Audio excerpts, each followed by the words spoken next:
బుర్ర నిండా ఆశలు, ఇంటి నిండా కష్టాలు, పెరిగిన ధరలు, తరగని బాధలు, పాలవాడికి, నీళ్లవాడికి, రెంటుకి, కరెంటుకి, రేషన్కి, మందులకి, కూరలకి, కూతుళ్ళకి, అల్లుళ్ళకి, కొడుకులకి, చదువులకి, పండగలకి, పబ్బాలకి, శుభాలకి, అశుభాలకి, అన్నిటికీ ఖర్చు ఖర్చు ఖర్చు.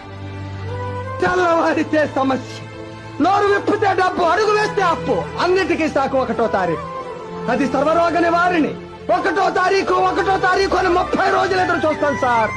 చివరికి అది ఇలా వచ్చి అలా వెళ్ళిపోతుంది. వరద బాధితులను ఆదుకోవడానికి హెలికాప్టర్ వచ్చి వెళ్ళిపోయినట్టు. 1వ తరగతి వాడికి 2వ తరగతి, 2వ తరగతి వాడికి 3వ తరగతి, ఇలా అన్ని తరగతుల వాళ్ళకి ఎదుగుదల ఉంటుంది. ఒక్క మధ్య తరగతి వాడికి మాత్రం ఎదుగుదల ఉండదు సార్.